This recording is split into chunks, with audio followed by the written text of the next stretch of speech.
On est aujourd'hui le jeudi 3 avril, on est le 11... Oh, on est aujourd'hui, on recommence à zéro. On est aujourd'hui le jeudi 3 mai, on est le 11... oh, ça commence mal. On est le 11 Iyar et le cours. Et pour l'élévation de l'âme, Ilui Nishmat de Chaya Bat Eliezer Yehuda. On commence enfin. On est Parashat Emor aujourd'hui, cours de Parasha, une Parasha extrêmement riche, mais on va directement se diriger vers la fin de la Parasha qui nous rapporte une histoire extrêmement mystérieuse, parce que volontairement ou non, la Torah, bien que c'est son habitude, mais là, c'est encore plus qu'à son habitude, ne donne aucun détail visible nous permettant de comprendre de quoi il s'agit. On va rentrer directement dans le vif du sujet et on ne pourra bien sûr décrypter que grâce et qu'avec les clés que nous livrent les maîtres d'Israël. De quoi s'agit-il? Tout d'un coup, à la fin de la paracha, on nous dit que surgit du milieu du camp, du milieu du Machané, du camp d'Israël, surgit un homme qui est de père égyptien et de mère israélite. Se lève donc un homme, Ish, qui a une mère donc juive et le père ne l'était pas. La Torah ne donne aucun détail. Comment se fait-il que se trouve au milieu du Machané un homme dont le père n'était pas juif? On ne l'avait jamais entendu que était aussi sorti d'Égypte des juifs, puisqu'il est juif par sa mère, mais qui n'avait pas de père juif. On savait qu'étaient sortis d'Égypte soit des juifs véritables, soit tous ceux qui se sont convertis. Mais là, on assiste à un statut un petit peu ambigu. Il est juif véritablement par sa mère. Mais de notre côté, la Torah met en évidence que ce n'était pas si évident que ça, puisqu'il n'avait pas de père juif. Et puis voilà que, sans nous expliquer pourquoi il se lève, la Torah continue et va dire qu'il se dresse pour maudire le nom d'Hachem. Vaïkov et Shem Avaye, le nom d'Hachem, c'est le véritable nom d'Hachem, Yudke Vavke, le nom ineffable qu'on ne prononce pas tel qu'il s'écrit. Il est Nokev Oto, il le troue. Il le troue, traduction mot à mot, d'après le sens, il le maudit. Linkov signifie aussi maudire. Il a troué donc le nom d'Hachem, Be Nokvo et Shem Avaye, il a troué le nom d'Hachem. Et la Torah Salomon nous donne encore un autre détail, c'est que sa mère s'appelait Shlomit Bat Divri. Là aussi un détail qui semble complètement superflu, puisque de toute façon vous savez vous qui était Shlomit Bat Divri, donc pourquoi nous dire son nom? Et voilà, 3-4 versets d'une histoire complètement folle, d'un homme qui se lève au milieu du camp, qui troue le nom divin, et sa mère s'appelle Shlomit. Bon, très bien, pourquoi tout ça? Alors bien évidemment, comme je le dis souvent quand on est en face de ce genre de texte prouve, si on a besoin de preuves, mais prouve une fois de plus combien il est évident que la Torah écrite a été donnée avec une explication orale, parce que sinon la Torah serait complètement folle s'il n'y avait que la Torah écrite. Quel est le sens d'une histoire pareille? Aucun écrivain, aucun historien ne raconte des histoires en faisant tout pour ne rien dire. Donc cette histoire n'étant absolument pas compréhensible du début jusqu'à la fin, il est absolument évident que si elle est écrite, elle a forcément une explication. Où se trouve cette explication? C'est l'un des endroits dans la Torah, si j'ose dire, parce qu'on n'a pas besoin, nous, de preuves et de justifications, mais c'est l'un des endroits dans la Torah, pour ceux qui douteraient de ce que je vais une fois de plus avancer, c'est l'un des endroits qui prouve que forcément et nécessairement il y avait toute une tradition orale donnée à Moshe et transmise par Moshe en même temps que le texte écrit. Sinon Moshe est fou, pourquoi il nous écrit un texte qui n'a ni queue ni tête? Donc effectivement il y avait une tradition orale, ce qu'on appelle la Torah chez Béal Pé, qui a été transmise de génération en génération, et elle arrive jusqu'à Rashi, entre autres, puisque Rashi est le réceptacle de toute la Torah chez Béal Pé, concernant en tous les cas au moins l'explication à un premier niveau, et beaucoup plus encore de la Torah de Moshe. Et voilà donc la transmission que Rashi nous transmet. Rashi va nous expliquer que ce personnage a eu deux problèmes, et Rashi va ramener les deux problèmes de ce personnage dans une même explication. Avant de dire de quoi s'agit-il, je vous rappelle ce principe fondamental apporté, expliqué par tous les maîtres d'Israël qui eux-mêmes nous ont aidés à comprendre Rashi. Les maîtres d'Israël nous ont expliqué qu'à chaque fois que Rashi rapporte dans un commentaire différentes explications d'un sujet qu'il veut nous faire comprendre, même si ces explications semblent ne pas avoir un lien entre elles et parfois même n'avoir aucun lien entre elles, il y a forcément un lien et ô combien profond, parce que sinon pourquoi Rashi rapporte-t-il dans le même commentaire différentes explications sur un même sujet? Donc c'est à nous de nous casser la tête, quel peut être le lien? Et voilà que Rashi, encore une fois, pas parce qu'il l'a inventé, parce qu'il l'a reçu de son maître, qu'il a reçu de son maître depuis Moshe Rabbeinu, Rashi nous rapporte ce qui s'était passé. Et il nous dit qu'il a eu deux problèmes qui l'ont fait exploser jusqu'à maudire le nom divin. Le premier problème est lié au passage qui précède l'histoire que j'ai commencée aujourd'hui. Passage qui apparemment n'a rien à voir avec, mais regardez de quoi il s'agit. Juste avant le passage de la révolte de ce juif, la Torah nous rappelle que dans le temple ou dans le tabernacle, sur la table, vous savez qu'il y avait différents ustensiles, il y avait l'autel en or sur lequel on faisait l'encens, la ktorette, après il y avait la table sur laquelle il y avait les 12 pains d'assignation, le lechem apanim, mais en face il y avait la menorah, et de l'autre côté du rideau, il y avait l'arche sainte avec les tables de la loi. Et donc, il y avait une mitzvah qui a duré presque 1000 ans, plus que 1000 ans, 40 ans dans le désert, 410 ans dans le premier temple et 420 ans dans le deuxième temple, donc moins de 1000 ans. Et cette mitzvah consistait à poser sur la table 12 pains faits d'une manière extrêmement savante. Ils avaient une forme de boîte fermée sur les 4 côtés et ouverte face au ciel. Des pains donc faits d'une manière très très savante, les uns posés sur les autres, sur 2 plateaux différents, 6 et 6, qui représentaient bien sûr, entre autres, parmi les milliards d'autres choses, les 12 tribus d'Israël. La mitzvah explique, et ça c'est expliqué aussi dans les détails dans le Talmud et ailleurs, que la Torah insiste sur le fait que la table ne devait pas rester une seule seconde vide. Il fallait tout le temps qu'il y ait du pain sur la table. Maintenant, quand changeait-on de pain, puisque vous imaginez bien qu'on n'a pas laissé 900 ans les mêmes pains sur la table. Donc, quand fallait-il changer de pain? Tous les Shabbats, c'est-à-dire qu'on apportait le pain le Shabbat et on le retirait le Shabbat pour en apporter un nouveau. Comment faisait-on? Il y avait 2 rangées de Kohanim, l'une qui se mettait d'un côté de la table pour tirer le vieux pain, et une autre qui avait déjà le nouveau pain en main, qui se mettait de l'autre côté de la table, et au fur et à mesure qu'on tirait le plateau du vieux, on faisait avancer le plateau du neuf, de manière à ce que la table ne reste jamais sans pain. Et donc tout le temps la table avait ce pain, et donc la mitzvah nous apprend qu'on changeait le pain tous les 7 jours. Alors bien sûr, la question se pose, si on changeait le pain tous les 7 jours, on comprend que le premier jour, le pain était tari, comment on dit en français tari? Ouais. Enfin, il était frais chaud. C'est intéressant, vous savez. Il était frais chaud parce qu'il sortait du four. Il sortait du four, puisque le four avait été allumé la veille, peu importe, mais bien que c'est Shabbat. Il sortait tout feu, tout chaud, tout croustillant, d'accord, comme une bonne challah.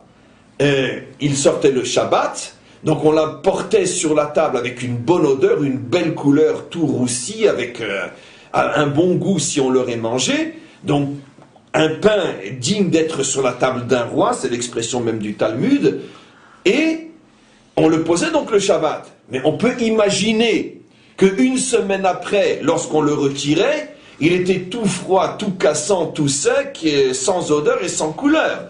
D'autant plus que dans le Echal, il faisait froid, il n'y avait pas là-bas de radiateur, c'était une immense pièce en marbre, donc forcément qui conserve le froid, avec pratiquement pas de fenêtre.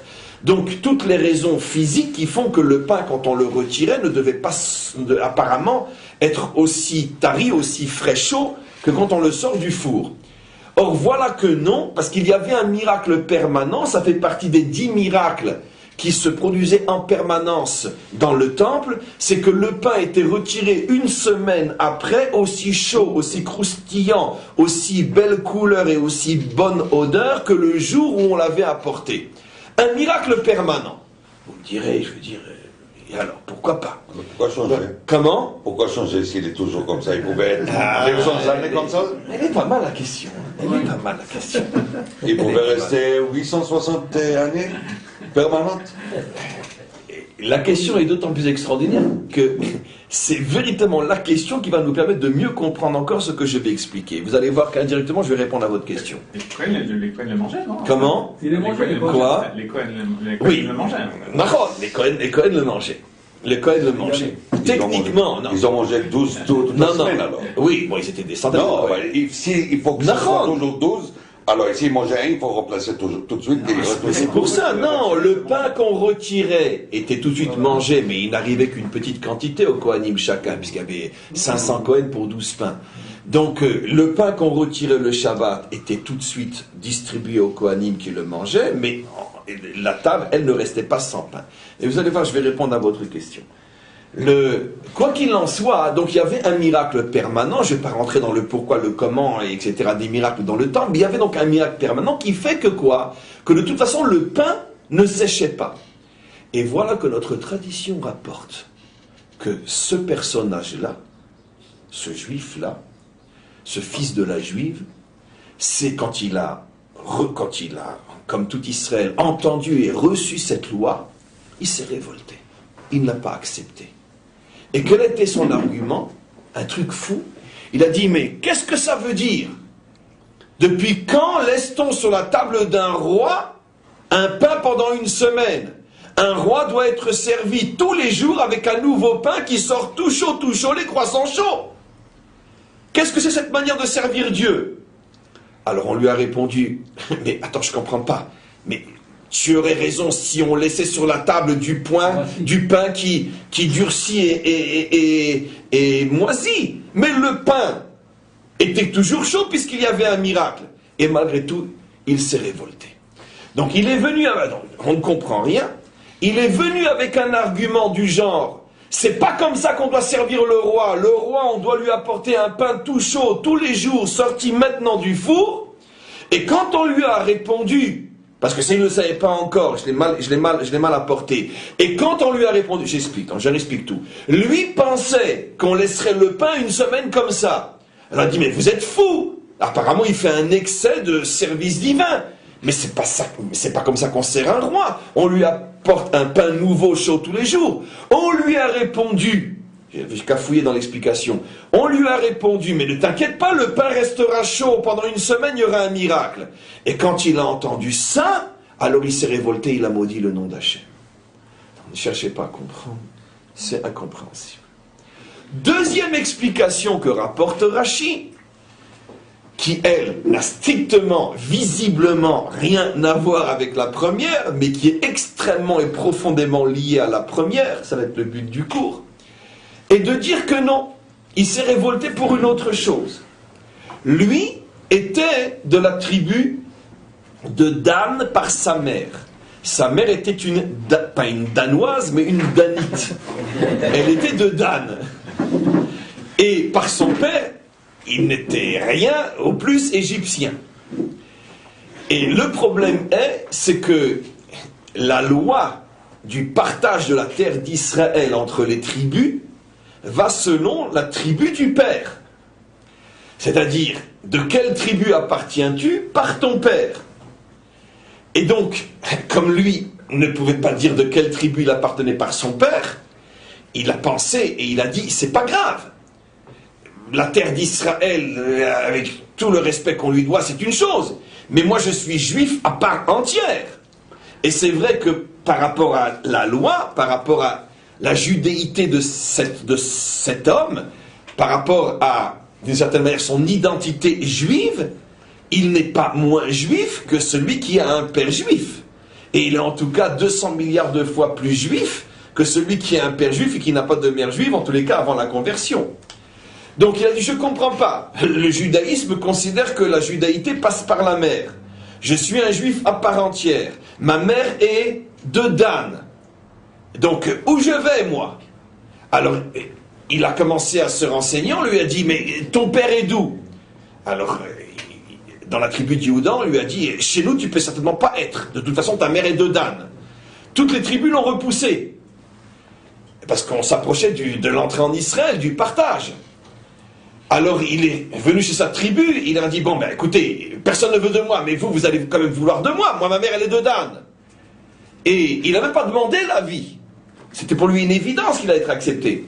Il a planté sa tente dans le territoire, puisque les tribus étaient disposées autour du tabernacle dans le désert, aux 4 points cardinaux. Il a planté sa tente dans le territoire, dans le camp de Dan, comme pour imposer sa présence. Son voisin est sorti, son voisin bien évidemment a très très mal agi, mais son voisin est sorti, d'accord, et il l'a foutu dehors. Il a dit, mais qu'est-ce que tu fais là toi? Il dit, mais comment je fais là? Mais je suis de Dan comme toi.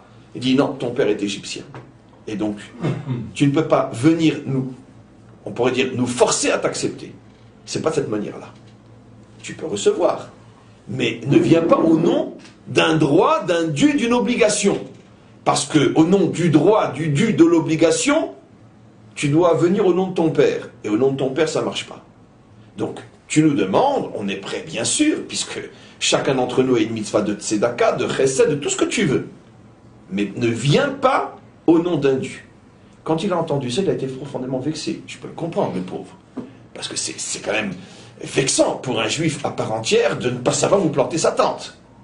Il a été profondément vexé, et il a été au tribunal. Il a été trouvé à Bedin Torah, le voisin qu'il avait foutu dehors. Il l'a amené au Din Torah. Et je vous laisse deviner qui est sorti gagnant et qui est sorti perdant du Din Torah. Il est sorti perdant. Parce que les Dayanim lui ont dit, les juges lui ont dit, écoute, si tu viens au nom de demander du chesed, anachnu, comment on dit, baishanim, gomle chassadim, quel autre terme? Rachmanim bene rachmanim, gomle chassadim bene gomle chassadim, baishanim bene baishanim. C'est l'une des 3 qualités fondamentales d'Israël, l'igmol chesed. D'accord. Mais si tu viens au nom du droit, au nom de la justice, par rapport à ça, tu as perdu. Il est sorti et il a trouvé le nom d'Hachem. Il a maudit le nom d'Hachem. Il a dit, si c'est ça, j'en veux pas. Et il l'a trouvé. Je ne vais pas maintenant me mettre dans la peau du personnage, parce que c'est sûr qu'à sa place, on l'aurait mal pris nous aussi. Mais en aller jusqu'à trouver le nom d'Hachem, le maudire, c'est déjà peut-être une exagération qui n'était bien sûr pas nécessaire. En tous les cas, qu'est-ce qui se passe? De quoi s'agit-il? Et surtout, quel est le lien entre ces 2 explications, l'histoire des petits croissants chauds et l'histoire de ne pas trouver une place où s'installer? Et puis, on pourrait poser une autre question. Et pourquoi, après tout, ne peut-il pas revendiquer le fait que par sa mère, il est juif à part entière, point sur lequel il n'y a aucune discussion possible, et donc pourquoi n'aurait-il pas, par le droit et par le dû, une place dans le territoire de Dan, parce que sa mère est de Dan? Un point, c'est tout. Donc, qu'est-ce qui se passe ici? Je pourrais expliquer véritablement de très nombreuses différentes manières. On va choisir une manière qui est beaucoup plus proche de nous, c'est-à-dire de prendre les choses à un niveau relativement haut et de les faire descendre jusque dans le concret, en s'appuyant toujours sur le principe fondamental que plus une explication s'enracine très haut dans les secrets de la Torah, et plus elle est vraie, plus elle est authentique, et plus elle est claire, et plus elle est justement compréhensible quand on sait la faire descendre dans le concret et dans le quotidien. On se rappelle que au tout début de la Torah, donc là c'est la partie haute et profonde, et après on va décrypter et décoder, on se rappelle qu'au tout début de la Torah, il y a un verset que nos maîtres, surtout les maîtres du Sod, les maîtres des secrets, ne manquent pas d'expliquer, d'abord de remarquer et d'expliquer, une sorte d'anomalie dans le verset au sujet de la création de Adam et Chava. Dans tous les versets qui parlent de leur création, on dit Zachar venekeva bara otam, il les a créés mâle et femelle. Le mâle, le masculin, j'aime pas la traduction, mais le masculin bien sûr étant Adam, nekeva, le féminin étant Chava. Tout le monde comprend. C'est-à-dire que dès le départ ont été créés la dimension masculine, la dimension féminine, l'homme et la femme. Très bien. Maintenant, il y a un verset qui reprend cette création, mais cette fois-ci avec une anomalie grammaticale, et comme on le sait, toute anomalie grammaticale est un signe au niveau du sens. Le verset dit Zachar venekeva bara'a oto. Otam, c'est ce que je viens de dire. Oto. Masculin et féminin, il a été créé, il, oto, au singulier, au lieu de otam, au pluriel. Nos maîtres se posent la question, attends, non, ils ont été créés masculin et féminin, mais personne n'a été créé masculin et féminin. Et l'homme n'a pas été créé masculin et féminin. Même au niveau du pshat, d'abord il y avait l'homme, après on a pris une côte, on en a fait une femme, bon, ce sont des métaphores, mais peu importe, il n'y a pas eu de création au départ, Zachar ben Nekeva. Je sais qu'il y a mille explications que certains d'entre vous connaissent déjà, mais ça c'est déjà justement, c'est déjà de la Kabbalah, c'est déjà le Sod, c'est le Zohar. Mais restons au niveau du pshat. Qu'est-ce que veut dire au niveau du pshat? Zachar ben Nekeva bara oto. Alors l'une des explications qui est donnée est la suivante.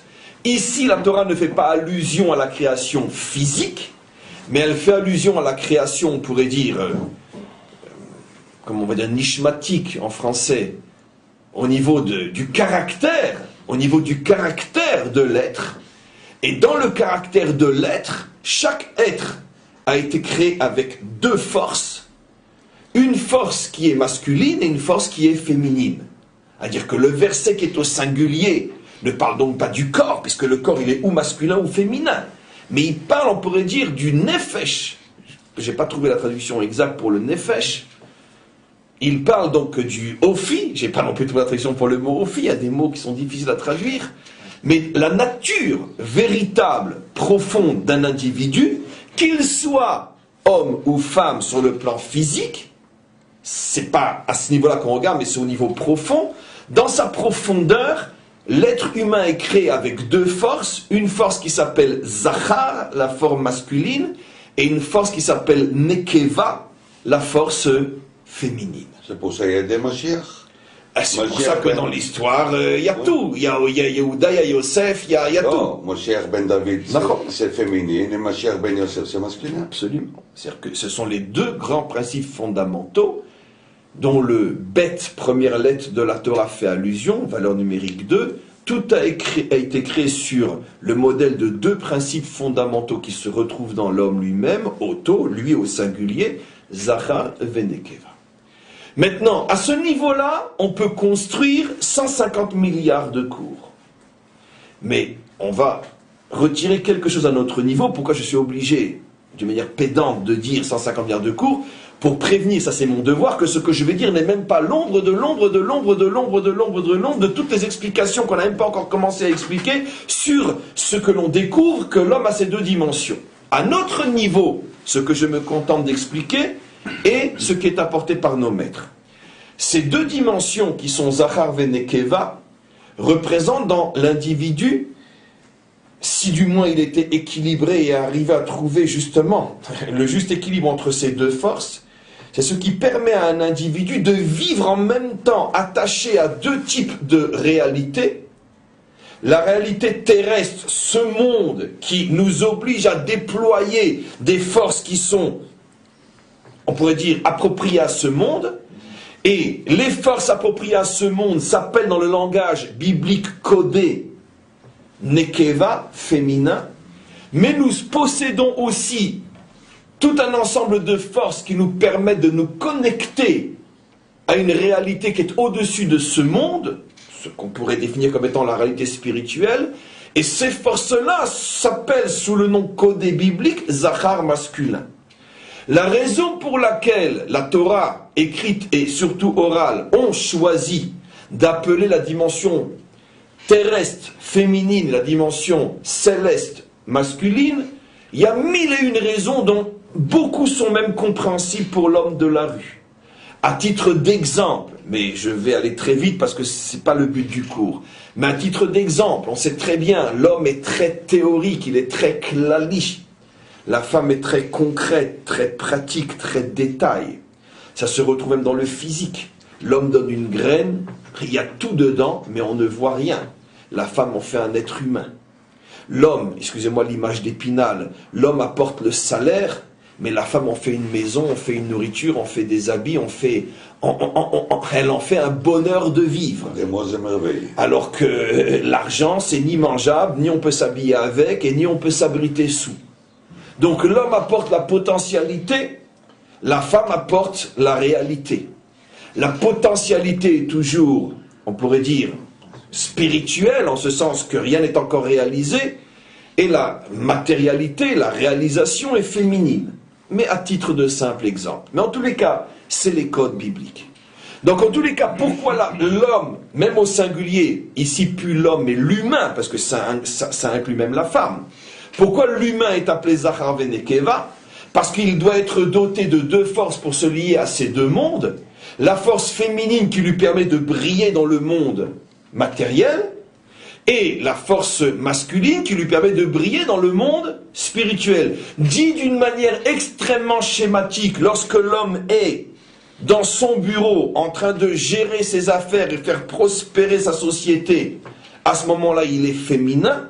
Et lorsque l'homme est au Beth Knesset en train de prier, ou dans la yeshiva en train d'étudier, ou dans un endroit en train de faire une mitzvah, il est à ce moment-là masculin.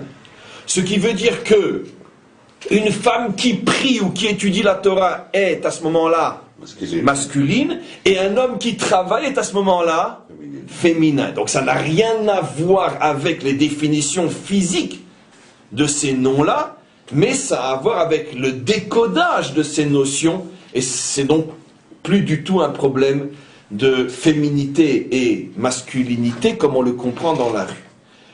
Donnons encore un autre exemple. Lorsque David se lève à minuit pour jouer de l'harpe et écrire des psaumes, il est à ce moment-là masculin. Lorsqu'il est sur son cheval avec une épée en train de poursuivre les ennemis d'Israël, il est féminin. Regardez. On aurait dit plutôt l'harpe sur un balcon de Jérusalem en train de voir les étoiles dans le ciel et tout d'un coup avoir son inspiration et se mettre à prophétiser et dévoiler les psaumes, c'est très féminin. Être sur son cheval avec une épée, c'est très masculin.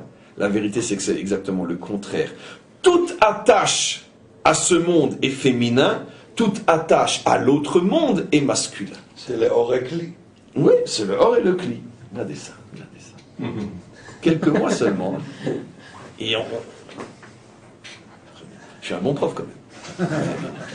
Et donc, mais, excusez-moi, il est un bon élève qui a un bon prof. Excusez-moi, il est un bon élève qui a un bon prof. J'ai oublié l'essentiel, excusez-moi. C'est l'égocentrisme. Et donc, on continue.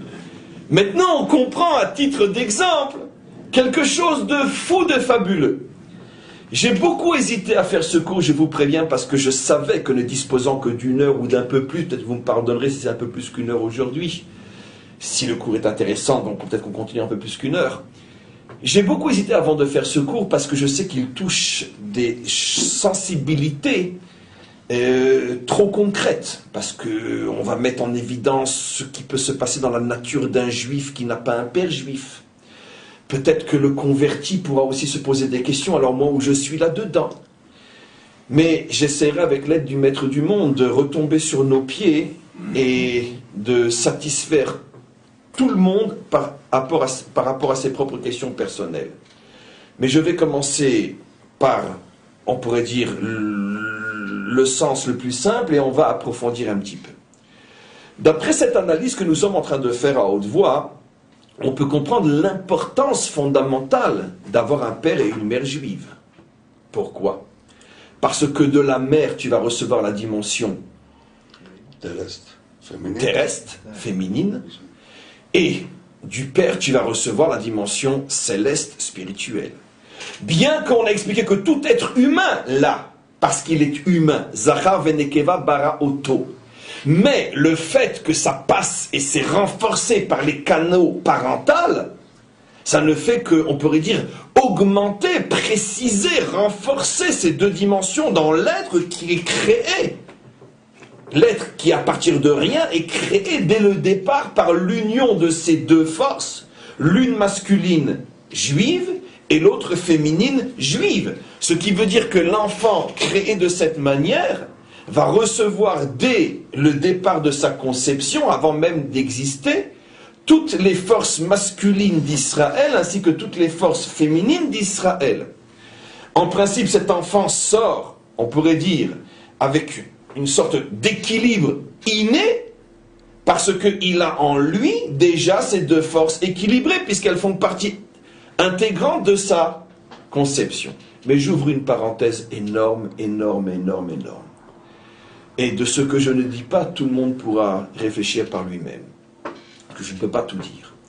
De là, vous comprenez, mes amis, la suprême importance des lois de pureté familiale au niveau du fond et au niveau de la forme. Je donne un exemple. Fondamentalement, les lois de pureté familiale se divisent en deux catégories.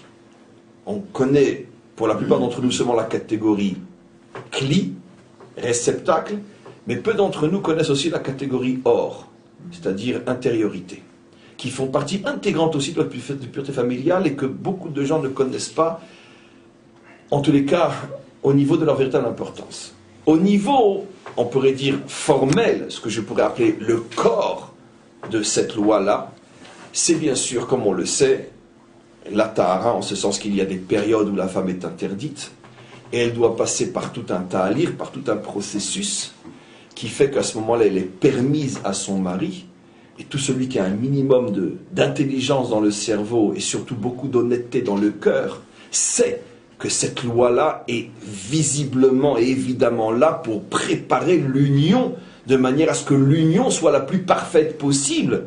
Ce qui sous-entend que si la femme n'a pas respecté le moment d'arrêt, ou l'a respecté mais n'en est pas sorti comme on doit en sortir par le conte et le mikvé, etc., il est clair qu'automatiquement, au moment de l'union, l'union ne pourra pas être parfaite comme elle doit l'être, parce que l'union n'est pas que physique, mais l'union est beaucoup plus profonde que ça.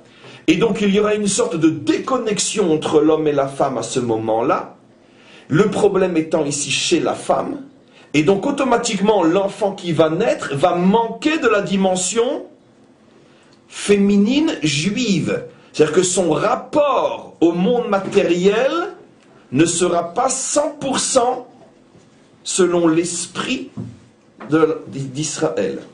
Il va porter en lui une sorte de déséquilibre dans sa relation au monde matériel par rapport à la vision profondément juive de ce que la Torah nous demande. Donc ça, c'est un exemple typique d'une union qui, vue de l'extérieur, a l'air de se passer très bien, mais comme les étapes de la préparation à l'union n'ont pas été respectées, il y a une déconnexion entre ces deux corps qui se situe à l'intérieur de ces deux corps dans la psychologie des êtres, qui fait que l'enfant qui va naître va être boiteux de son côté féminin, puisque elle n'a pas préparé son réceptacle. Je vous assure et vous rassure en même temps que tout ce que je dis est plus que malheureusement 100% vrai, parce que ça concerne tellement de juifs dans notre génération, mais d'un autre côté, je vous assure et vous rassure qu'il n'y en a pas à se lamenter et à se désespérer, puisqu'il y a une chose qui répare tout, et ce n'est pas le sujet du cours, c'est bien sûr la teshuva. Et d'ailleurs, le problème de Nida fait partie des choses que la teshuva répare pratiquement à 100% sans laisser de traces. C'est pas un cours sur la teshuva aujourd'hui, donc j'avais le devoir de le mentionner, parce que sinon on va rester terrorisé. Qui aujourd'hui n'est pas l'enfant issu de ce genre de problème?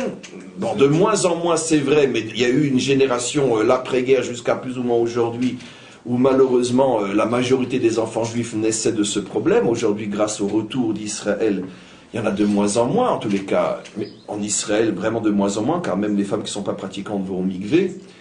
Et comment? Pour réparer l'enfant, c'est la tchouva. La tchouva de l'enfant. La tchouva de l'enfant a la possibilité de réparer le vgam qu'il a hérité de sa mère, parce que le problème ici, c'est le vgam qu'il porte en lui. Lui a une anomalie. Donc sa tchouva à lui répare automatiquement. Il y a aussi le principe fondamental que la tchouva des enfants donne un mérite aussi aux parents. Mais au niveau, le vgam, c'est lui qui le porte en lui. Il est né d'un problème de nida, il le porte en lui jusqu'à ce qu'il fasse une vraie teshuva. Maintenant, quelle teshuva? Comment? C'est pas le cours d'aujourd'hui, mais on connaît le principe. Donc ça, c'est un exemple. Il y a maintenant un autre problème qui fait partie aussi intégrante des lois de pureté familiale, c'est... Donc, je n'ai donné que cet exemple dans le cas, on pourrait dire, littéral. Il y a d'autres exemples, je ne vais pas entrer dans les détails sur la manière de s'unir, etc. Mais ça, c'est déjà trop sensible et ce n'est pas le vrai problème. Le vrai problème, c'est surtout le problème de Nida et de Mikvé. Maintenant, il y a un autre problème beaucoup plus fondamental aussi, plus profond et moins connu, dans l'union aussi, c'est il faut qu'il y ait une adhésion nafshite, sentimentale, spirituelle, totale entre les êtres. C'est pour ça que, par exemple, nos maîtres nous décommandent de nous unir après une colère, après une dispute. Pourquoi? Parce qu'il ne pourra pas y avoir une union parfaite, parce que chacun reste malgré tout encore avec... Position. Voilà. De même, une chose qui est pire encore, c'est si jamais, ces deux cas de pire, où là c'est la déconnexion, elle est totale même si les corps s'unissent, c'est si par exemple l'un des deux pense à quelqu'un d'autre, ou si l'un des deux a en tête de se séparer de l'autre. Et malgré tout, bon, ils sont pour l'instant encore ensemble, alors ils sont ensemble.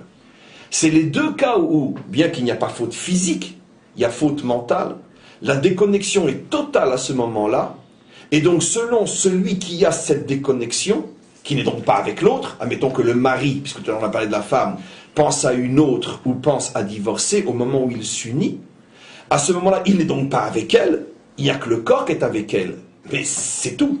Il n'est donc plus avec elle à ce moment-là. L'enfant qui va être créé, il va lui manquer quelle dimension? Paternelle. Ça veut dire que toute sa vie, jusqu'à la Teshuvah, il va porter en lui le manque de la dimension paternelle.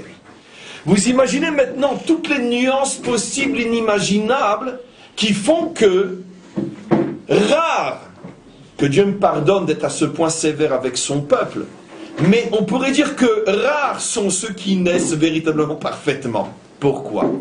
Parce que rares sont les couples où toutes les unions se font dans une adhésion sentimentale, psychologique et mentale parfaite. D'accord? Il suffirait que l'un des deux soit un petit peu fatigué, et puis bon, il laisse faire parce que bon, il ne veut pas refuser, mais il n'y est pas vraiment. Il y a déjà une forme de déconnexion. Ne parlons pas de colère, de choses comme ça. Donc, rares sont les couples qui peuvent constamment s'unir, donc constamment faire des enfants en parfaite symbiose mentale. Et aussi, il y a de nombreux couples qui ne respectent pas les lois de pureté familiale, et même ceux qui le respectent ne connaissent pas les lois, et des fois respectent mal, ne font pas tout comme il faudrait se faire, et finalement, même si la femme va au mikvé, le mikvé est un petit peu bancal. Et c'est vrai de trouver des gens qui savent que les corps, ils se marient ensemble, mais l'âme, ils ne sont pas jumelles, comme on a dit, qu'il y a toujours l'âme qui trouve l'autre. Mais c'est les corps qui ne se marient pas l'âme. Non, c'est pour ça qu'ils divorcent. Ah oui, dans ce sens-là, oui. Mais c'est ça le grand secret que nos maîtres nous expliquent, qu'une union véritable se fait par la fusion ou la symbiose totale des corps et surtout de l'esprit. Maintenant, vous comprenez ce que le Zohar affirme. Un truc absolument fou.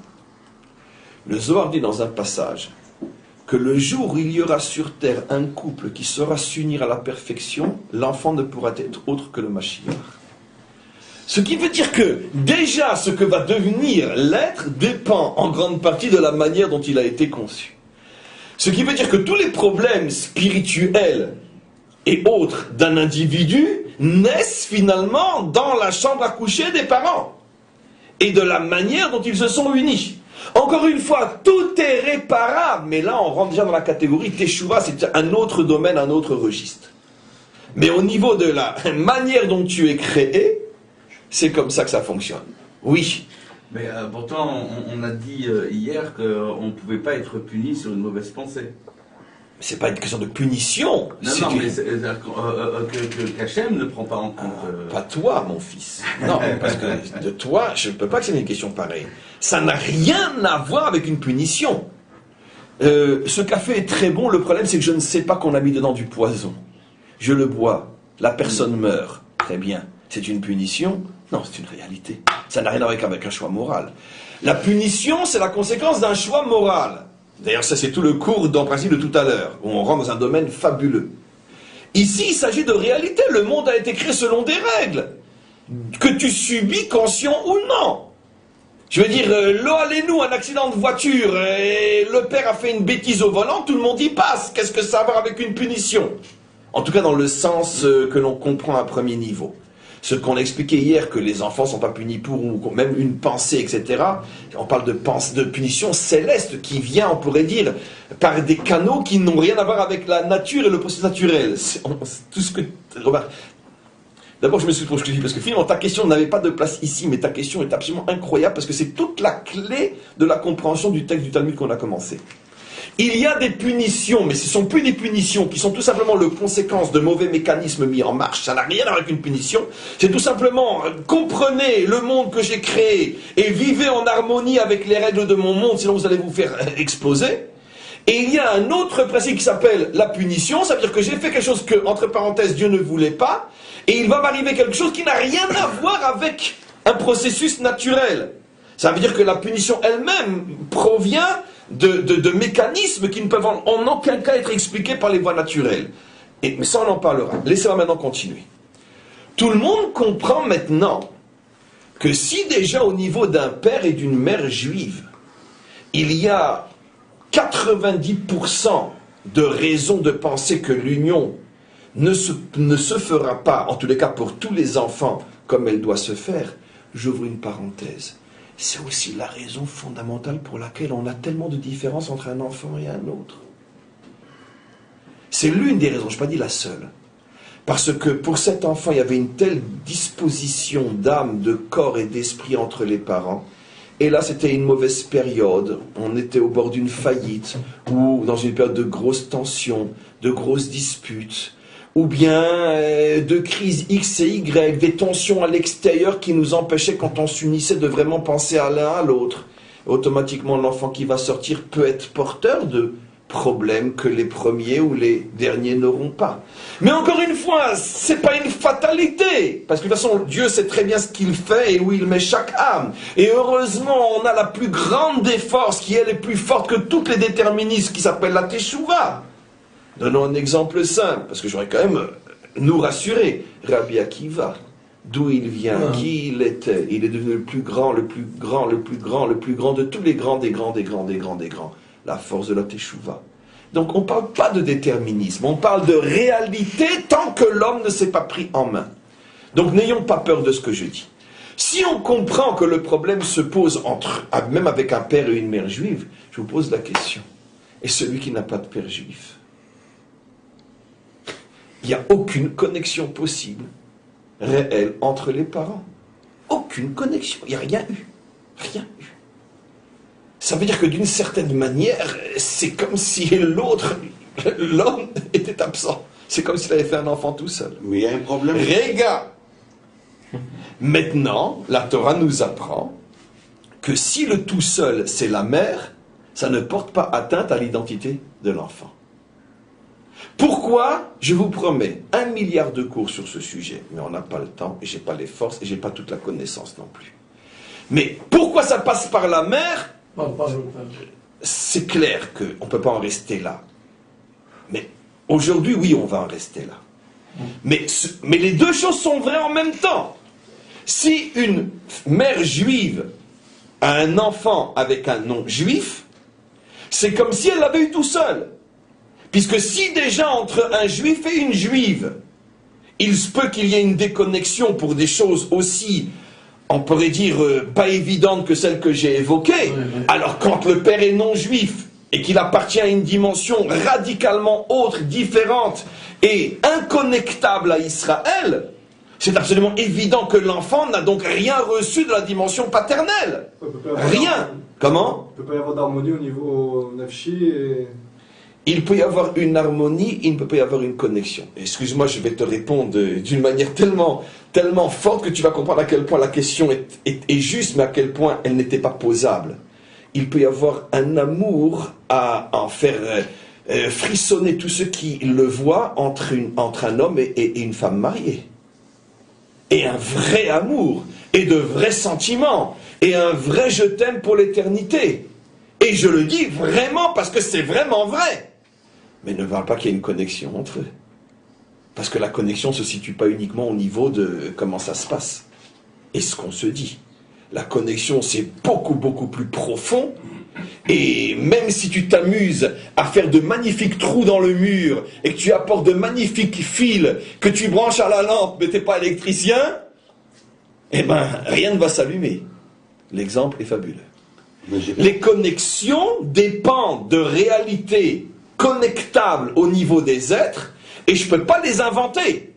Si je vais avec une femme mariée, même si je l'aime plus que je n'ai jamais aimé quelqu'un et même si elle m'aime plus qu'elle n'a jamais aimé quelqu'un, dans la mesure où elle n'est pas mon épouse, elle ne pourra pas l'être, il n'y a aucune connexion possible entre les deux. Tout ce qu'on voit, c'est du film américain. Mais dans le film américain, ça nous fait aussi frissonner. Et d'ailleurs, beaucoup plus que la réalité. Mais ce n'est qu'un film américain. C'est donc un mur blanc, il n'y a rien derrière. Oui. Mais tout ça, toute cette union-là, c'est spécifique pour une seule tribu. C'est la tribu de Juda. Tout le reste, ils n'ont aucune importance, ni Naphtali, ni Dan. Pourquoi ils n'ont pas d'importance? Parce que le Messie va arriver de Juda. Mais la Torah ne Et s'intéresse vous avez pas. dit, il faut avoir les grands amours comme Boaz. Regarde, d'abord, la Torah ne s'intéresse pas qu'au Messie, donc à Juda. En plus, ce qu'on C'est la apprend... délivrance finale, ou pas? Non, mais Messie, non? ce qu'on apprend de ce passage-là concerne chacun d'entre nous dans la vie de tous les jours. Parce qu'on va apprendre, je ne suis même pas encore au milieu du cours, on va apprendre des choses inimaginables grâce à ce qui est en train de se construire, qui concerne chacun d'entre nous, qu'il soit de la tribu d'Yehuda ou non, ou qu'il soit le Messie ou non. Parce qu'en tant que juif, ces notions-là me concernent dans la vie de tous les jours. Et vous allez voir où on va en arriver.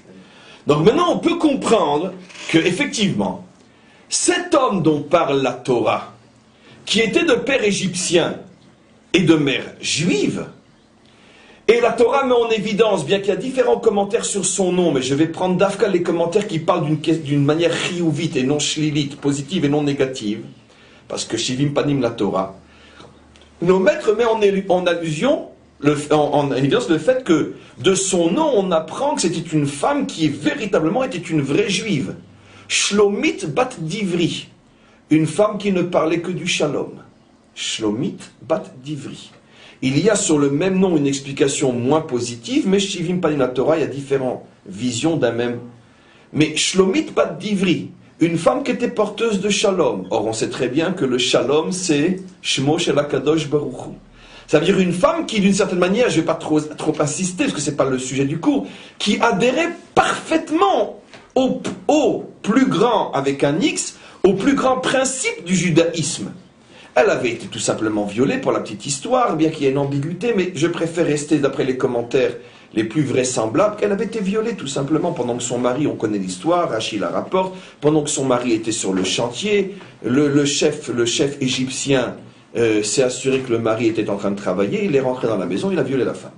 Donc elle est innocente, etc., mais n'empêche que l'enfant a un père non juif. En tous les cas, elle-même n'est pas du tout une prostituée, n'est pas du tout une sale juive, c'est une juive qui est porteuse même de l'idéal juif, puisqu'elle s'appelle Shlomit, Bat d'Ivri, et donc elle en parle constamment du shalom, des idéaux fondamentaux d'Israël. Mais on ferme la parenthèse. Donc ici on a une sorte d'ambiguïté absolument incroyable. L'enfant est juif à 100%, pourquoi? Parce que même si une femme juive a un enfant toute seule, je présente au niveau du sens, on s'en fiche. C'est comme si le père était absent, mais la judaïté est transmise par la mère, donc l'enfant est juif. Mais d'un autre côté, d'après tout ce que je viens de vous expliquer, il est clair que l'enfant a été conçu avec un manque total de la dimension masculine, qui est la dimension quoi? Spirituelle juive authentique. Puisque, je parle encore une fois, avant la Teshuvah, puisque il est né sans père juif, donc qui va lui transmettre la dimension masculine juive? Maintenant, mes amis, vous allez comprendre grâce à cette clé, comment 1 plus 1 fait 2, avec une simplicité telle qu'un enfant de 5 ans peut maintenant comprendre ce que je vais dire. C'est quoi ces deux révoltes? Ces deux révoltes sont bien sûr les mêmes. Il n'y a que la forme qui change, mais le fond est le même. Pourquoi s'est-il révolté quand il a entendu que le pain restait chaud pendant 1 semaine, alors que lui prétendait qu'il faut en apporter un nouveau tous les jours? Et qu'est-ce qui le dérange dans le fait qu'il va y avoir un miracle? Pour mieux que vous compreniez la question, je vais la grossir, la multiplier 10 000 fois. Attends, toi tu vis dans la génération du déluge, tu vis dans la génération du désert, et tu vis pas avec des miracles permanents du matin au soir. Qu'est-ce qui te dérange dans le fait que le pain sur la table reste chaud pendant 7 jours, alors que toi tu manges tous les jours depuis 40 ans du pain qui vient du ciel? Dis-moi, où étais-tu quand la manne a commencé à tomber, on t'a pas entendu râler? Dis-moi, où étais-tu quand la mer s'est ouverte et que tu es passé comme tout le monde pour te sauver, on t'a pas entendu râler?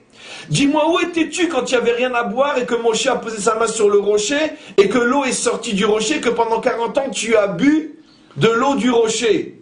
On t'a jamais entendu parler. Dis-moi, où étais-tu quand, à cause de la grande chaleur et de la sécheresse, sont venues les nuées pour vous protéger et vous refroidir l'atmosphère et vous protéger des bêtes féroces et des brigands, etc., peu importe. Où tu étais, on t'a jamais entendu parler. Où tu étais devant les millions de miracles faits en permanence dans le désert. Et pour un petit truc de pain tout chaud, tu râles. Quelle est la différence fondamentale? La différence est fabuleuse. Elle est époustouflante. Et regardez la chokhma, la sagesse mal placée, mais sagesse quand même qui se cache derrière sa révolte. Il dit, attendez, ne mélangeons pas. Que Hachem fasse un miracle quand il n'y a pas d'autre possibilité, quand c'est un problème de piquoir nefesh, de vie ou de mort. Attends, c'est lui qui nous a fait sortir d'Égypte. Les Égyptiens nous poursuivent, si la mer ne s'ouvre pas, on va tous crever. On n'a aucune possibilité de s'en sortir par nous-mêmes. Évidemment, c'est où le miracle ou la disparition, donc il ne fallait pas nous faire sortir d'Égypte. Que tu nous mènes dans le désert et qu'il n'y a pas d'eau, qu'il n'y a pas de pain, qu'il n'y a pas de protection, et que tu nous donnes de l'eau, du pain, de la protection, c'est normal, on est dans le désert, qu'est-ce que tu veux qu'on fasse? On est dans une situation où il n'y a pas le choix, c'est ou le miracle ou la mort.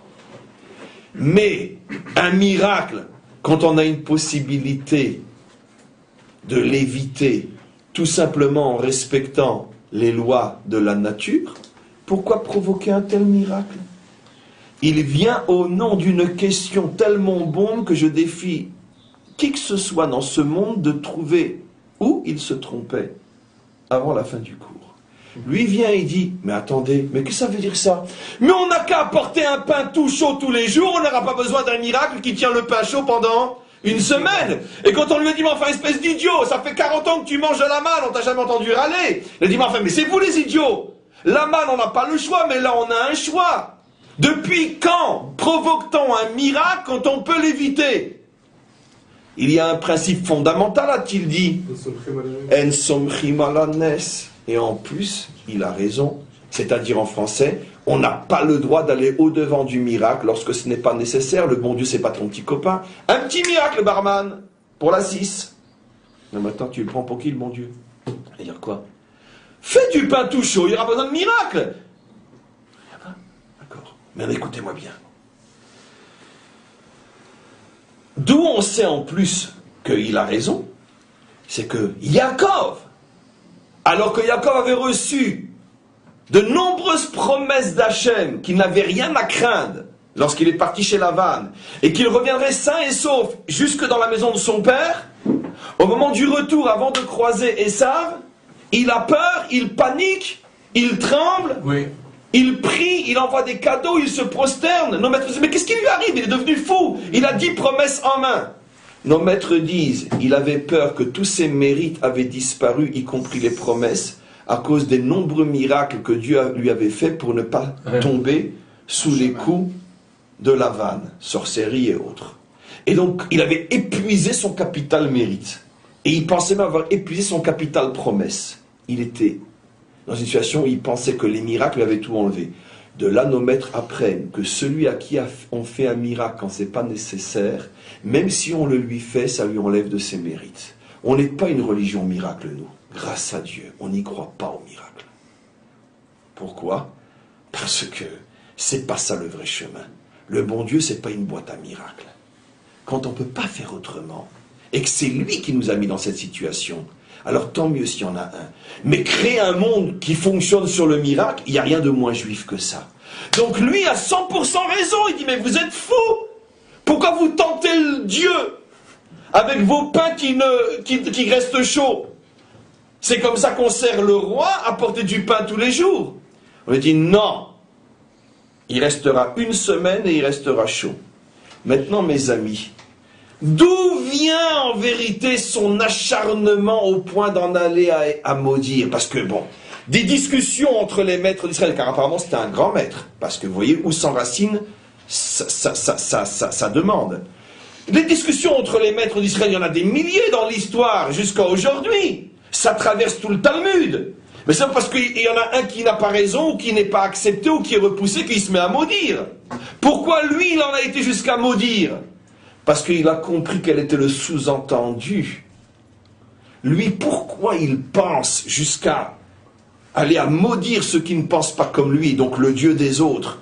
Pourquoi? Parce que lui, comme il n'a en lui que la dimension féminine, automatiquement, il essaye de tout résoudre par les voies de la féminité. Et les voies de la féminité sont les voies de la nature. Ça, c'est le 1 plus 1 égale 2. Vous voyez comment tout devient clair maintenant. Lui n'étant juif que par sa mère, il n'est pas connecté à ce monde surnaturel du miracle.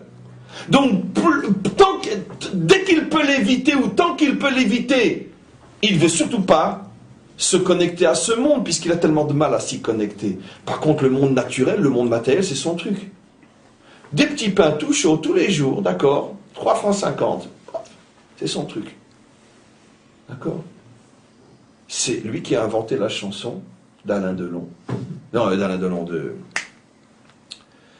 Et tous les matins, il commandait Dassin. Dassin. Des petits pains au chocolat. C'est comment la chanson nouveau? Des petits pains au chocolat. Le matin, il a apporté des petits pains au chocolat. Des petits pains au chocolat. Au chocolat. C'était lui, c'est lui qui a écrit la chanson de Joe Dassin. Bien sûr. Et donc, lui, c'est son monde. Le monde des petits pains au chocolat tout chaud, c'est son monde. Il n'est juif que par sa mère. Et donc, quand on lui parle de connexion surnaturelle, quand on ne peut pas faire autrement, ben, il fait comme tout le monde, parce qu'il ne veut pas crever lui non plus. Donc, il a besoin que la mer s'ouvre et que la manne descende. Mais quand il peut éviter, il vient avec tout le poids de sa féminité, il dit non, j'en veux pas. Et quand on lui a dit tu n'as pas raison, il dit bah, si c'est comme ça, c'est ce que Dieu vous a dit, un Dieu comme ça, j'en veux pas. Il l'a maudit. Oui. C'est le terme qu'il utilisait. Parce que Yikov, c'est un kebab. Et donc, c'est la raison pour laquelle, une fois de plus, tu as devancé la phrase. Qu'est-ce que dit le texte? Benokvo et Shem Hashem. Nokvo, Lachon, Nekeva. Qu'est-ce qu'il a fait? Il a pris sa féminité Nekev et il l'a collé sur le nom de Dieu, il l'a troué. Tiens, un trou, Nekeva, féminité. Elle dit quoi? Non. Il est venu au nom de sa féminité juive et il a dit moi je pense que la féminité c'est l'essentiel, vous en voulez pas, alors je le trouve ce Dieu. Voilà. Mais d'un autre côté, כתוב ויקוב משה את ההר. Comment? כתוב בתורה ויקוב משה את ההר. Première réponse évidente, il n'est dit nulle part qu'on doit vivre sans féminité. Il est dit ici que il faut vivre aussi avec la dimension masculine. Lui qui ne l'avait pas, il n'a pas accepté un judaïsme masculin. Il s'est révolté au point de maudire. Lui n'a pas accepté les deux jambes. Il a voulu avancer sur une seule jambe. Question qui reste en plan et que je résoudrai encore avant la fin du cours, c'est pourquoi précisément dans ce domaine, on va du côté masculin miracle, alors qu'au niveau de ses arguments, il a 100% raison. Si on peut éviter le miracle, alors pourquoi le provoquer? J'ai pas répondu à cette question. Mais lui est resté sur sa compréhension premier niveau juste des choses, et il est venu au nom de sa féminité, Benokvo, et il a trouvé le nom d'Hachem. C'est aussi l'endroit où ça se situe, c'est-à-dire que le Mishkan, le Bet Hamikdash, c'est justement le symbole de ce masculin, de cette dimension masculine qui est la spiritualité dans le monde. Donc, avec une ambiguïté. Je pensais que tu allais dire autre chose. Tu vois, c'est marrant. Là, je pensais que tu allais dire autre chose. Tu as 100% raison, mais tu es au niveau de la réponse. Mais tu as court-circuité la question qui est son problème. Parce que précisément, Beit Hamikdash, Beitozu Ishto, la maison, le réceptacle est féminin.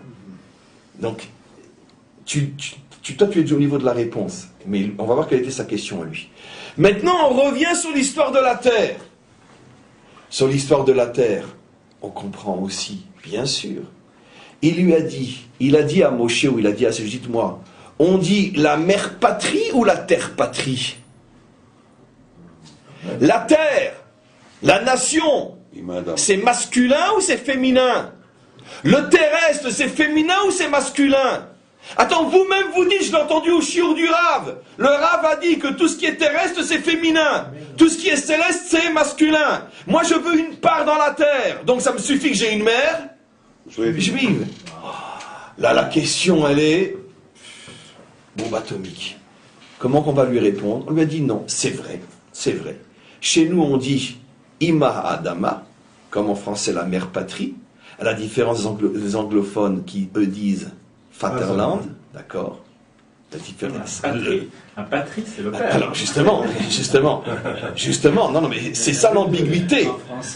Mais non, mais parce que c'est ça qui est fantastique. Même au niveau des nations, on voit qu'il y a un flou au niveau de ces notions. L'origine, c'est chez nous, puisqu'ils ont tout pris de nous, consciemment ou non. Chez nous aussi, c'est ça le problème qu'il y a entre lui et maintenant et la terre. Chez nous, mais d'accord, mais d'un autre côté, on lui a répondu qu'il fallait qu'il ait un père juif. Donc alors, c'est mère ou c'est père? Et on le retrouve en français, c'est ce qu'ils ont dit.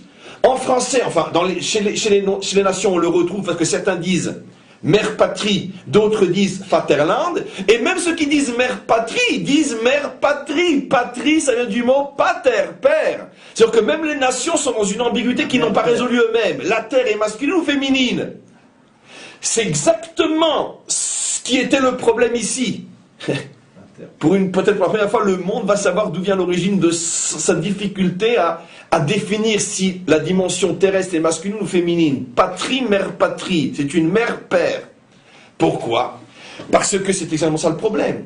Chez nous, il n'y a pas de problème. C'est clair, absolument clair, que tout ce qui est dimension terrestre est féminin. Donc cet enfant avait, au niveau de sa revendication, 100% raison, plus encore que sa revendication dans le temple, qui est déjà plus spirituelle. Il dit, attends, vous ne foutez pas de moi. Je suis juif à 100%. Et ici, je viens réclamer quelque chose qui fait partie de la dimension féminine. Ma mère est juive, elle est attribue de Dan. Donnez-moi la terre. On lui dit, non, ça va d'après le père. Il dit, mais vous êtes malade ou quoi? D'où ça va d'après le père? Et à ce moment-là, quand on lui a dit, oui, effectivement, il a été au tribunal, on lui a dit, oui, c'est ce que la Torah dit, il a dit, c'est comme ça.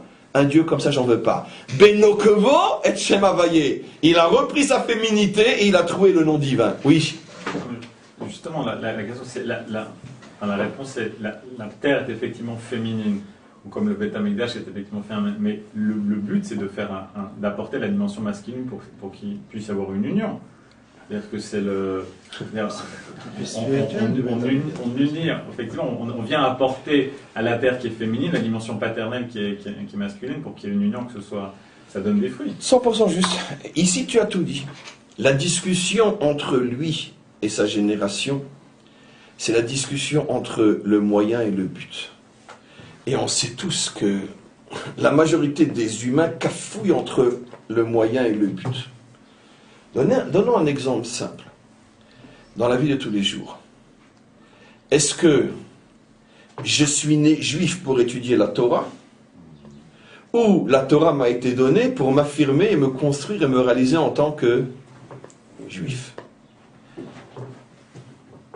Est-ce que j'étudie la Torah pour faire des mitzvot, pour accomplir les commandements, ou le fait de faire les commandements me construit de manière à ce que je puisse étudier la Torah? Parce que c'est sûr que si je ne fais pas Shabbat et je mange du porc, comment je vais étudier la Torah? Même si je la lis, je ne vais pas la comprendre. C'est évident, puisque le cerveau de mon âme sera complètement fermé.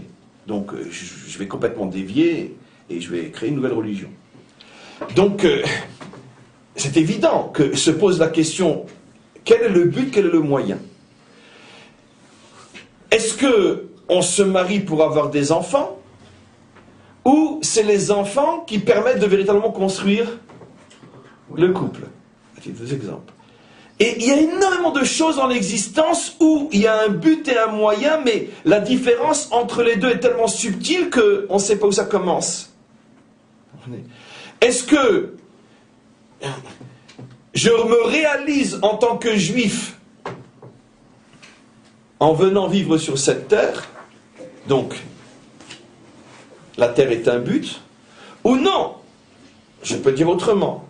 Je peux dire que c'est un moyen de vivre juif, mais si j'arrive à vivre juif mieux encore, je sais pas moi, à Brooklyn, alors pourquoi après tout Jérusalem? J'arrive à étudier plus là-bas et j'ai une panassa, le chinour est meilleur et j'ai... Cette réflexion, on la connaît, elle est plus que fréquente. Je regrette, je vis mieux juif à Brooklyn que à Jérusalem, c'est plus dur pour moi. Donc, qu'est-ce qui se passe dans cette réflexion, sûr et certain, c'est que la terre n'est qu'un moyen. Si je trouve le moyen ailleurs, j'ai plus besoin de la terre. Alors la terre est un moyen ou est un but? Je pourrais vous montrer que dans 100% des grands problèmes de l'existence, c'est toujours ce problème. Il y a un moyen, il y a un but, et les hommes confondent le moyen et le but, d'où viennent toutes les confusions et tous les problèmes. Mais c'est machloket. Mais justement, C'est machloket בשולחן ערוך, on t'a Rav Shach et Rav Ovadia. Qui dit la terre, il vaut mieux avoir la terre et pas l'homme. L'autre il dit, une goutte d'eau des hommes mérite plus que la terre. 100% d'accord avec vous. C'est la conférence que je dis. Même à l'intérieur des maîtres d'Israël, et c'est plus encore que vous imaginez exactement ça, je pourrais, sur une grande partie des marloquettes du Talmud, vous montrer que dans pratiquement toutes les marloquettes du Talmud, un dit ça et l'autre dit ça, les deux sont d'accord sur le fait qu'il y a un moyen et il y a un but. La marloquette est que l'un dit ce que toi tu dis être le moyen, je le considère comme le but, et vice-versa. D'où les divergences des fois à l'extrême opposé des deux. C'est toujours ça. C'est pas une critique ce que je dis. C'est une, on pourrait dire une constatation. Seulement le problème c'est que quand il s'agit des maîtres d'Israël tels qu'on le voit dans le Talmud par exemple, et que chacun au départ sait que forcément, selon ma vision, je vais prendre le but pour le moyen ou le moyen pour le but, et donc je dois accepter qu'un autre puisse voir le contraire de moi, la marloquette, la discussion se fait en bonne entente, en fraternité. Mais lui n'a pas accepté justement que l'on puisse voir que ce que lui considère comme le but et le moyen et vice versa. Et si c'est pas comme moi, je me révolte. Là est le problème. C'est pas comme toi tu te révoltes, c'est pas comme toi tu veux plus de Dieu. Non, ça a été le problème. Et c'est exactement ça. Maintenant regardez. Le temple est masculin ou féminin? Féminin. Et je vais vous le prouver. Pourquoi? D'abord, Beito zu ishto, la maison c'est l'épouse, le féminin, mais plus encore. Parce que la maison c'est le réceptacle. Au niveau du or, vu côté Dieu, est-ce que Dieu est dans un endroit plus que dans un autre? Mais Dieu il est partout. Pour la 1000e fois je rapporte cette histoire, le père dit à l'enfant, tu as 1 rouble si tu me dis où se trouve Dieu. L'enfant répond à son père, je t'en donne 2 si tu me dis où il n'est pas. Et c'est l'enfant qui avait raison. C'est exactement la phrase du Zohar. Let atar panui mine. Il n'y a pas un endroit vide de sa présence. Alors qu'est-ce que c'est qu'on fait une maison? Ça veut dire qu'il est partout. Il est partout. Ça veut dire qu'il est partout, c'est par rapport à lui, dans sa dimension masculine. Mais toi tu vis dans un monde terrestre, toi tu vis dans un monde féminin. Tu vis dans le monde des réceptacles. Donc fais-lui un réceptacle pour que ta féminité, c'est-à-dire que pour que ta dimension matérielle puisse se connecter à lui. Parce que lui, il est connecté à toi, que tu le comprennes ou non, mais toi, tu ne sens pas que tu es connecté à lui. Toi, pour te connecter à lui, tu as besoin de te faire cette dimension féminine. Donc le Beth Amikdash est féminin. Lui est venu et il a dit, écoutez, dites-moi, le Beth Amikdash, il est masculin ou féminin? Féminin, très bien. Dites-moi, au niveau de la dimension féminine, quand on peut se passer d'un miracle, est-ce qu'on a le droit de le demander et de faire grâce des actions matérielles qu'on pourrait faire pour l'éviter? Surtout pas, c'est défendu. Alors il a dit, on va faire 1 + 1 = 2. Le Beth Amikdash est la dimension féminine. Selon la dimension féminine, demander un miracle quand c'est évitable est une faute. Alors pourquoi le pain doit rester chaud pendant 1 semaine? Ah, parce que ça c'est masculin. Mais vous venez me dire que c'est féminin. Là était le problème. On lui a répondu, et ça il n'a pas voulu. Non. Ici, le féminin n'est que le moyen d'arriver ta réponse au masculin. Pour bien montrer qui est le moyen et qui est le but, Justement, il faut que le pain reste chaud pendant une semaine alors qu'on pourrait s'en passer pour que tout le monde comprenne qui est le moyen et qui est le but. Le but est de dévoiler la dimension masculine surnaturelle. Il n'a pas accepté parce que lui n'a pas de père. Il est revenu au niveau de la terre. Il a dit, dites-moi, la terre, elle est matérielle, elle est masculine ou féminine? Arrête, féminine évidemment. Très bien. Dites-moi, un juif, il est juif par sa mère ou par son père? Par sa mère. Très bien. Alors dites-moi, le partage de la terre, il se fait selon la mère ou selon le père? Selon le père. Alors vous voulez dire tout le contraire? Mais non, t'as pas compris. La dimension féminine est le moyen d'arriver à dévoiler la dimension masculine. Ah, moi je ne suis qu'un moyen parce que je n'ai qu'une mère et j'ai pas de père. Il a trouvé le nom d'Hachem. Moi je vais être le but, je vais pas être le moyen. Vous avez tout compris. Vous avez vu un petit peu cette splendeur? Vous avez vu comment l'incompréhensible devient? C'est l'alphabet. A, B, C, D. Mais d'où il doit savoir, le mec? Mais il doit savoir. Non! Mais te révolter quand on te dit ce qu'est le Hémet, ça non. Encore une fois, vous revenez 3 fois sur le même problème. Qu'il ne sache pas, c'est pas un problème. Qu'il n'accepte pas, c'est pas un problème. Mais que tu maudisses et que tu te révoltes et que tu troues et que tu déchires et que tu assassines, ça c'est le problème. Quand on n'est pas d'accord avec toi, tu tues celui qui est contre toi, ça c'est le problème. Ça s'appelle du fanatisme. Ça s'appelle de l'intolérance. Ça c'est le problème. Ça veut dire que ici la Torah met en évidence quelque chose d'extraordinaire. Si je devais résumer, parmi les millions de résumés possibles, ce cours, je prendrais celui que je vais mettre devant vous. Attention, ne nous méprenons pas sur l'importance incontournable du devoir absolu, sans la moindre marloquette possible, de vivre en Eretz Israël. Vous avez compris pourquoi j'ai extrémisé ce que je dis? D'accord? Tous ceux qui vous disent qu'il n'y a pas de mitzvah de vivre en Israël aujourd'hui, on ne va même pas leur répondre. On doit être en Israël. Mais en même temps, attention à celui qui dit être en Israël, c'est déjà en soi va réaliser son identité juive. Non! Ce n'est que le moyen pour... C'est un moyen incontournable. Vers un moyen incontournable. Ça, je l'ai dit de telle manière de me faire encore une fois tirer une balle dans la tête, c'est pas grave. C'est un moyen incontournable, mais un moyen d'arriver à l'essentiel qui est la connexion avec Hachem. Ce qui veut dire que si tu es ici en Israël pour vivre comme tout le monde et personne, tu es resté coincé dans le moyen. À quoi tu ressembles? À quelqu'un qui a un verre dans la main, qui est en dessous du robinet, mais qui se refuse à faire l'évidence après tellement de choses. Ouvrir le robinet pour le remplir et boire. Alors à quoi ça sert? Tu vas mourir de soif. Finalement, la terre ne t'aura pas donné grand-chose.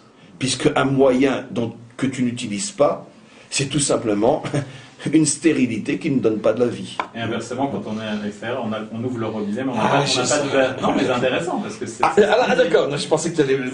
On me tape déjà tellement dessus, je t'en supplie pas, toi, mon fils. D'accord, mais là, c'est bon, là, j'accepte.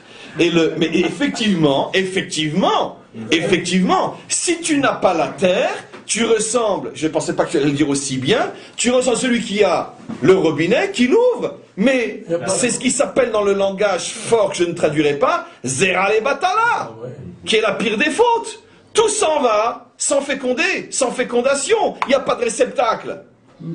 Donc finalement, je veux dire, on a beau avoir appelé un jour Vilna la Jérusalem de Lituanie, mais qu'est-ce qu'il reste aujourd'hui de Vilna? On aurait mieux fait de ne pas l'appeler Jérusalem à cette époque-là. Mais on a dit... Elle n'aurait peut-être pas été transformée en cimetière.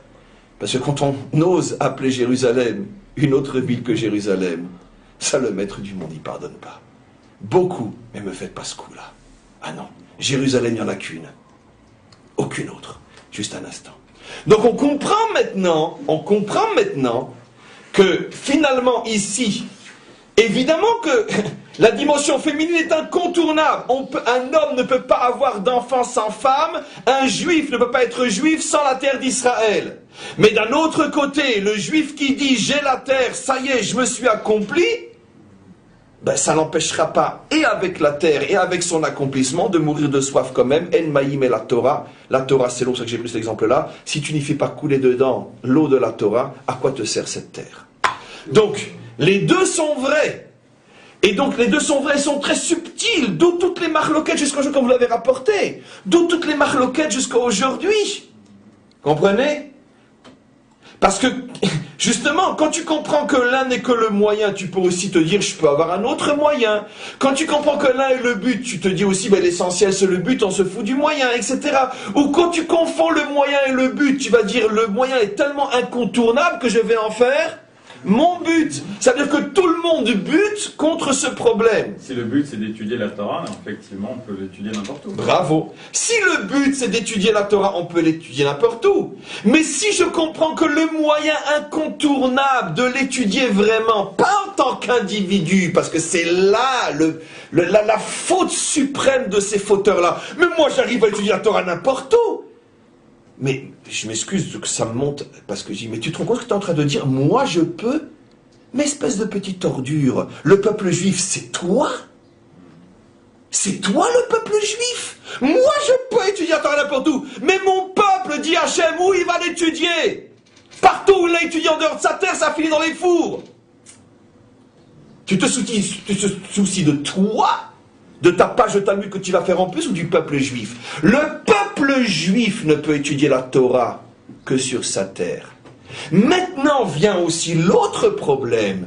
Alors on y est, on est sur un tracteur, on défriche les terres, ça y est, on est les juifs accomplis. Non, non. Tu es en possession du moyen incontournable, mais tu n'as même pas encore commencé à te diriger vers le but. Ce sont donc des sujets lourds, importants, qui traversent en vérité toute l'histoire de notre peuple, jusqu'à aujourd'hui, jusqu'au plus grand des maîtres d'Israël qui continuent, comme vous l'avez parfaitement bien remarqué, à se disputer dans le shalom sur ces notions-là. Au point que jusqu'à aujourd'hui, vous avez parmi les plus grands maîtres d'Israël, et même qui vivent en Israël, sans les citer, je vous en supplie, qui n'hésiteront pas à dire à quelqu'un qui leur demande, écoutez, voilà, je peux étudier la Torah 5 heures par jour à Paris, et j'ai une bonne parnassa, et mes enfants reçoivent une bonne éducation. Si je viens en Israël, vu mes qualifications, etc., je vais devoir travailler toute la journée, j'arriverai pas à étudier la Torah, qu'est-ce que je fais? Certains diront, mais surtout ne viens pas. La réponse de dire, écoute, essaye, Hachem va t'aider, et crois-moi que ta vision des choses aujourd'hui n'est que celle que tu as aujourd'hui. Mais si tu viens ici et que tu fais tout ce qu'il faut faire pour, t'inquiète pas, Hachem t'aidera à retrouver au moins ce que tu avais avant, tes 5 heures et ta bonne parnassa, si tu le veux et que tu y crois véritablement. Peu de gens répondent comme ça. Maintenant, d'un autre côté, ceux qui répondent et qui disent, ben écoute, c'est pas grave si tu dis pas la Torah, après tout, le principal c'est d'être en Israël. Ça, c'est aussi l'autre extrême. Vous voyez où doit se situer le Hémet? Le Hémet se situe là où personne ne veut le voir, parce que c'est tellement plus facile les extrêmes. Comprenez? Et c'est pour ça que celui qui est au juste milieu, il se fait tirer dessus par tout le monde. Parce que pour les uns, tu n'es qu'un sale religieux. Pour les autres, tu n'es qu'un sale sioniste. Et donc en vérité, où que tu te situes, tu te fais massacrer par tout le monde. Parce que le monde ne veut pas le chemin du juste milieu. Le monde ne veut pas se donner la peine de comprendre ce qu'est le chemin du juste milieu. Toute l'histoire de cet enfant nous montre ce qu'est le chemin du juste milieu. Un instant. Il est juif à part entière par sa mère. Ce qui veut dire que toutes ces revendications qui étaient de dire qu'on ne peut pas être juif sans la dimension féminine et tout ce que cela représente, il avait parfaitement raison. Mais là où il a eu tort, en ce sens qu'il a été jusqu'à la révolte, c'est que tu dois comprendre qu'il ne faut surtout pas confondre le moyen et le but. Et quand le moyen est transformé en but, alors c'est aussi grave que quand le but est transformé en moyen. Dans les deux cas, c'est une erreur, oui. On a pris dans les lettres, quand ils sont devenus les bons dieux, on avait la lettre Shin qui conduit toute l'histoire. Le Shin, c'est le sheker, celui-là qui bute.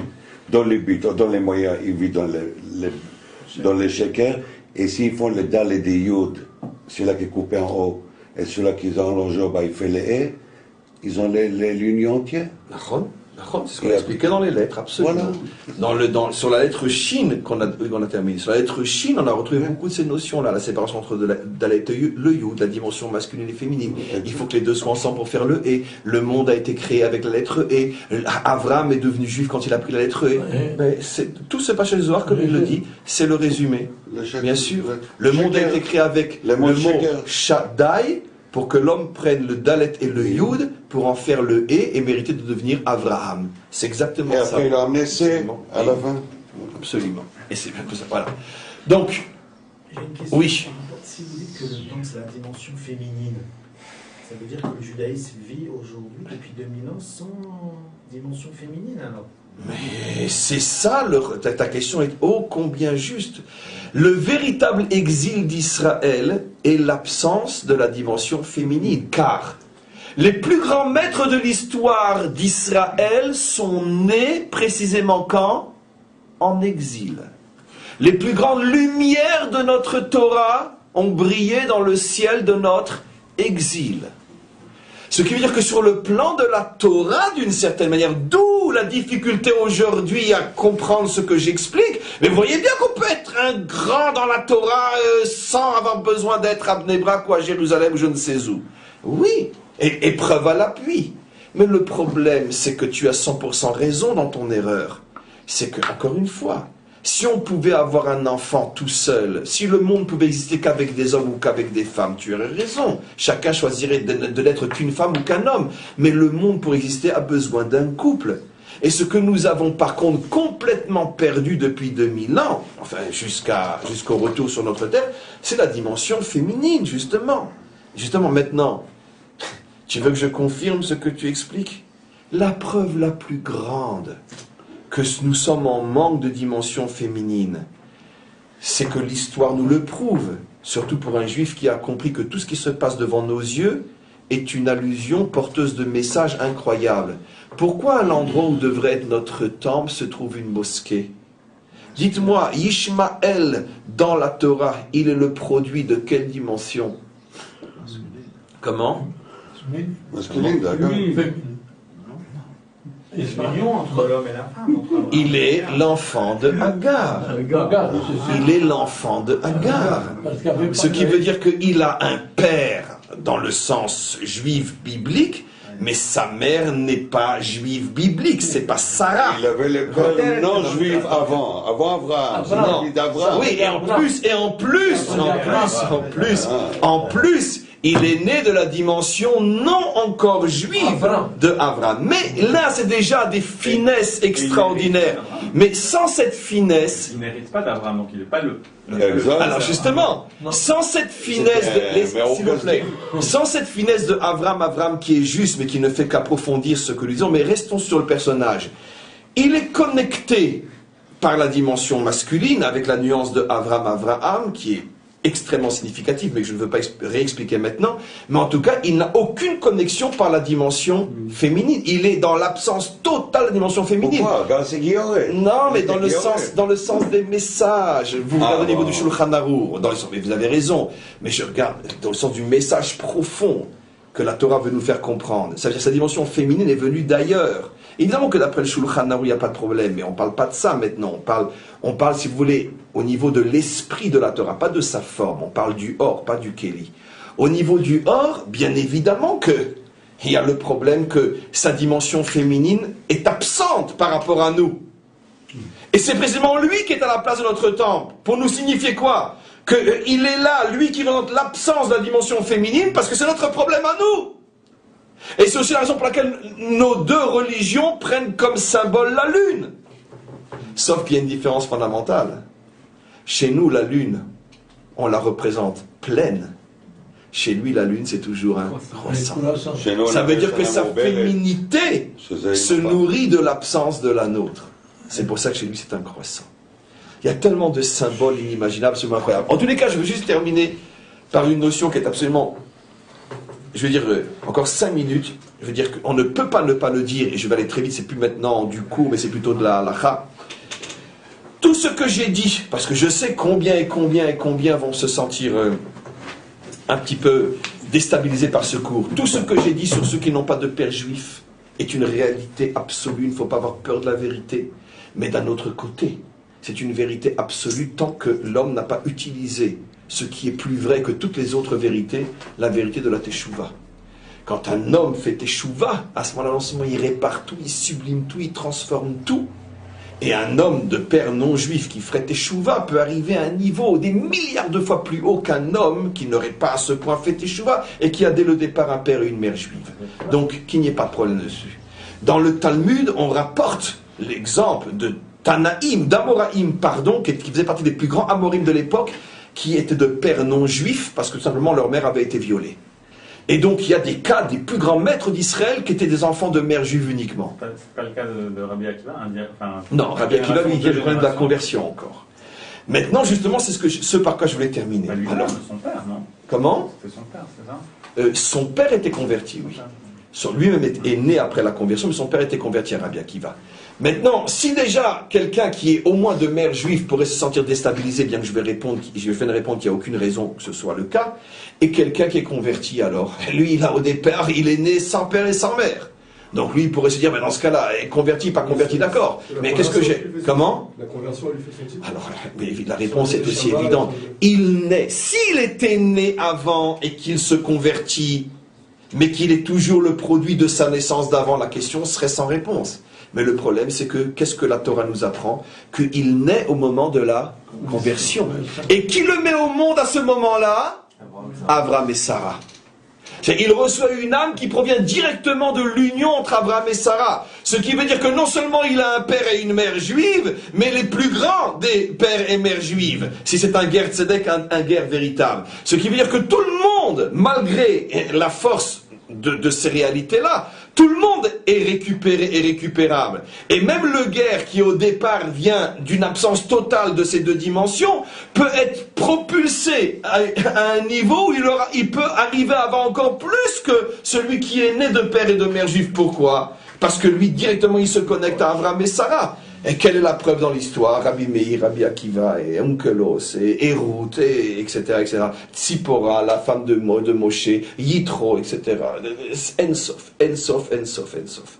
Donc, chaque cas a sa solution, puisque le monde a été créé sur le principe de la réparation, c'est-à-dire que tu comprends deux choses en même temps. Il y a des problèmes, effectivement, mais chaque problème a sa réparation. En tous les cas, on s'arrête pour aujourd'hui, on continue notre cours, Bezrat Hashem, dimanche prochain. Amen, Becheni Ratson.